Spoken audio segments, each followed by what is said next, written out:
Om Shri Gurubhyo Namaha. Part 5 Vedas Upadesha Saram. To reach there or to become that Tattvam or to realize the truth, what in essence is the advice of the Upanishads? Modern science is saying that the functional world is stuck within the two concepts of time and space. Upanishad says that the truth can only be discerned if and when you are out of the clutches of these two restricting factors. In this previous sentence, look at the two words underlined. That first word, when, is of the dimension of time, and the phrase out of is of the dimension of space. That is how stuck we are without being aware of it. Take the story of the horizon. I told earlier. Like that, there are plenty of examples. There are also very clear examples of how, in relation to the concept of oneself, me and I, our sense of time and space gets wrapped. This is an important point. Give attention. I am going to give two examples. Say that you are reading the newspaper just to kill time. You are avidly reading about some fighting somewhere in Congo, let us say, but nearer home. If there is a war between India and Pakistan, then that news takes priority. The Congo news is set aside and Indo-Pak war gets prominent coverage. Even this becomes secondary if there is a fight between Tamil Nadu and Andhra Pradesh. That Tiruttani should be completely part of Tamil Nadu. When there is a fight between Tamil and Telugu people, Indo-Pak war is also of minor importance. Now, if there is a fisticuff in the next road or lane, we know we throw away the newspaper and run there to witness the happening. There, if someone were to tell us that in our house children are fighting, tell me if you will waste your time hanging around in the neighborhood. That too, if it is a war of words involving some utensils too between mother in law, your mother, and daughter in law, your wife. In the international level, the Congo war may be very important. Then from there, Indo-Pak war, Tamil Nadu, Andhra Pradesh face off, road fight, fight within one's own house. The importance of the event is successively lower but is getting our attention in the inverse proportion. Why is this so? The war in Congo is somewhere far away. Subsequently, each event is progressively coming closer and closer to ourselves. Doesn't it look similar to the story of the horizon, coming closer and closer or going farther and farther? Now, all that you have to do is to focus the attention inward. Now, if you start giving attention to the pulse and pressures between the five senses and the chaos that they are creating, the importance and relevance of all the fights in the outer world will diminish. This is the inner war. This is the battle between good and evil within our own selves. This is the conflict between Kauravas and Pandavas of Mahabharata. You resolve this conflict and there will be peace. In that peace, space is no more a binding or restricting factor. Were you aware of space while sleeping? In sleep, Arivu is missing and so are the senses missing. In Jnanam, Arivu will be there, less the conflict of the senses. In that state of Atma Anubhava, space has no place. Time is also like this only. When Daddy died 10 years back, remember how much we cried. Why are we not crying now? The very second day we are crying less. Last year you got promotion. Why don't you celebrate now? You remember as to how much we felt happy when we won that ₹1,000 lottery in Giant supermarket. We danced on the roads. Why do we not dance now? As there is more attraction to things or events, as we come closer to our own assumed idea of ourselves, events nearer in time seems to affect us more. Leaving the outside matters, when we shift our attention inwards, What we are seeing is that the intensity of how we are affected by time and space is less, with not much of effort on on our part. This is indicative of the fact that if we make an effort to pay attention inwards, we can reduce the impact of time and space on us.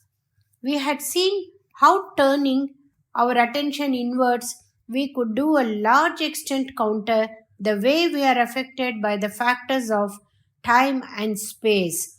When we are asleep, we have no jnanam or awareness of being unaware of time and space. But to be aware while not asleep and also not being affected by time and space is what people like Thaimanava called தூங்காமல் தூங்குவது, to mean to sleep without sleeping.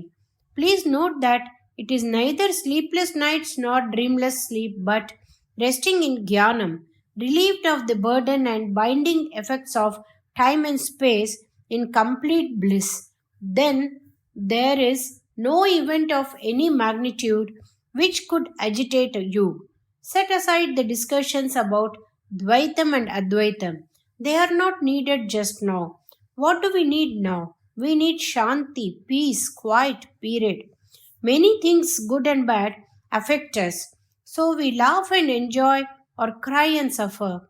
Both are avoidable affections only. Both seems to be overdoses of which we seem to have had enough of. Even laughter after certain limits causes stomach pain.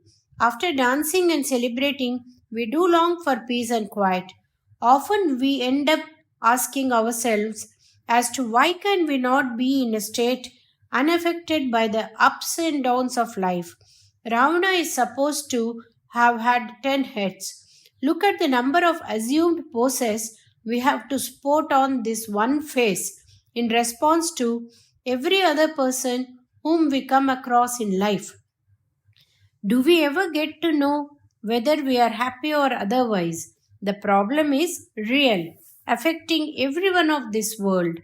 Whether they are rich or poor, powerful or powerless, young or old, single or married, or many times diverse, whatever the caste, religion, nationality, language, whatever the position or status, what we need is neither Dvaitam nor Advaitam, though I am saying so myself.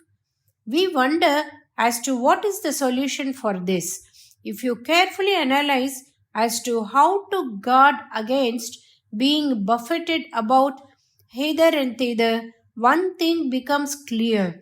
If we ask ourselves as to why the news about Congo war became less effective, we can see that with greater gap in the space, its power to affect our minds is less.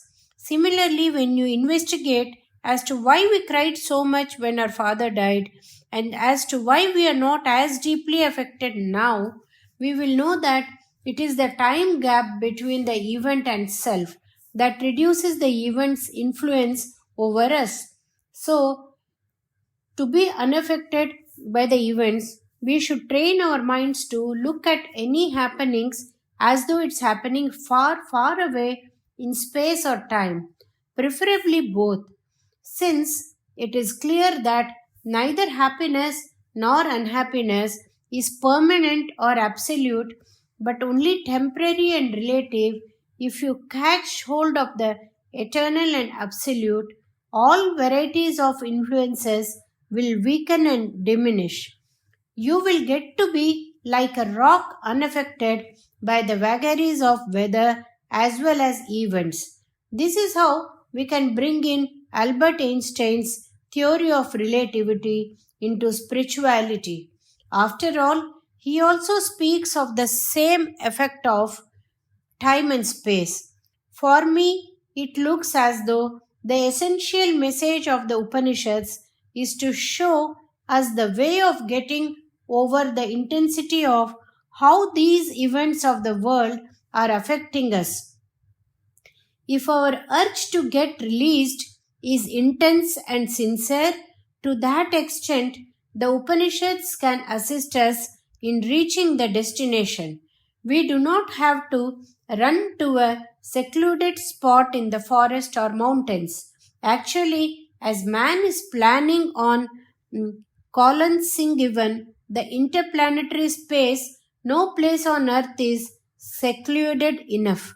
The very concepts of time and space teach us as to how to get over this. All that we have to pray to God is for the right attitude of the mind and heart, so that here and now we stop overreacting to situations.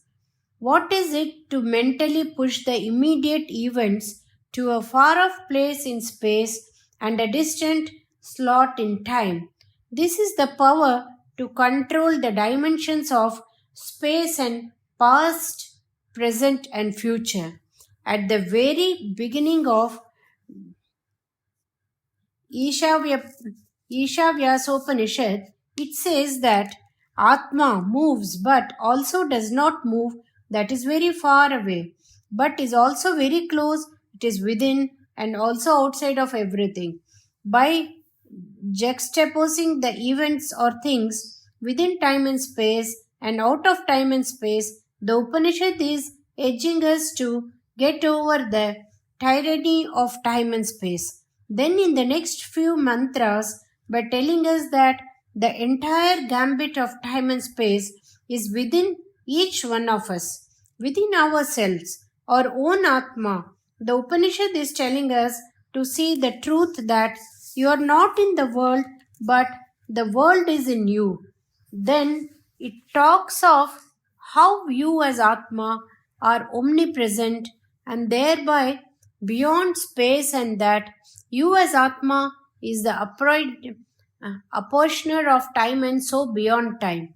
In total, the mystery, puzzle, or conundrum of the time and space is of concern not only for the modern day science but also the Vedas. Science is still groping at the truth. Vedas have directed us towards ways and means of mastering it and affirms that it can be individually tested and tasted. Shri Mahaperiva Sharanam.